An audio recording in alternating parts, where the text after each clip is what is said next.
Hello again, it's Steve. And Adam. The two guys from Rejoice, and we want to talk to you tonight a little bit about arguing. I don't know, maybe some people, I think that's like a spectator sport or something. They really enjoy the arguing aspect. And Adam, right now, man, it is so easy to get into arguments with people. It really is. And one of the questions that we have to ask is, why do we do that? What do we hope to gain? Yeah. And as a Christian, how should I approach it? And I don't think the Bible's really confusing about that. No, right? We see all through Scripture. And you know what gets me is it's such a part of our nature to want to do that, and yet the Bible is so clear. Because, well, go ahead and read the passage. And it's So just in amazing. 2 Timothy chapter 2, verse 23 and 24, it's, again, I don't know how you get any clearer than this. Again, I say, don't get involved in foolish, ignorant arguments that only start fights. A servant of the Lord must not quarrel, but must be kind to everyone, be able to teach, and be patient with difficult people. And I think sometimes we think the Bible's just kidding. It's, when it says be kind to everyone, we think, well, that's not really talking about, and then we find some out. Right. But I don't know how you get around that. I don't either. And another thing that I've found is, whenever we get in that argument, there's a winner and a loser, right? And that always damages a relationship, right? I was listening to a psychologist this week who was talking about marriage and how to have a happy marriage, and he really kind of stepped on my toes a little bit. But one of the things he said was, don't argue with your wife. Because if you do, and you win, then you have to live with a defeated wife. And really who wants won. to do that? Yeah. Number one. And number two, you think she's not going to get even?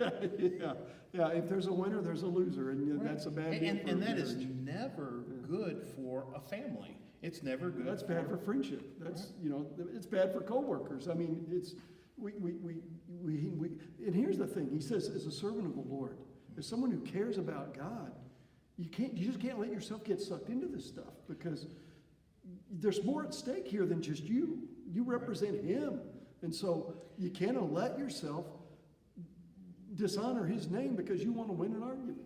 Well, and so the question then comes up, what do you do instead? Right? And I think the issue there is that we should be building each other up, that we should be exhorting each other, right? We should be challenging each other to continue to do not just good, but better, right? We do good until we know better, then we do better.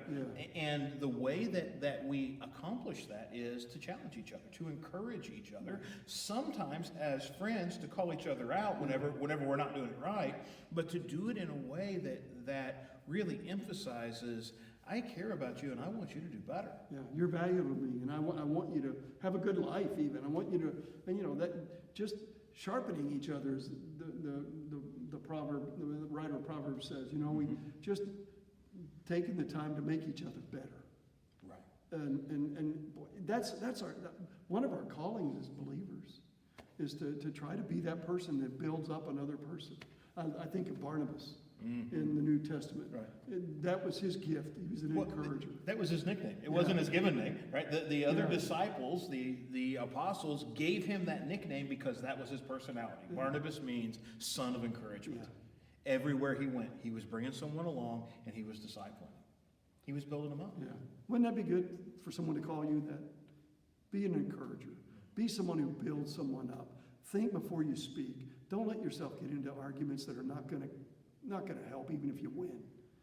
And let God use you to encourage somebody this week. That's it. What we got this week, and we'll see you next week.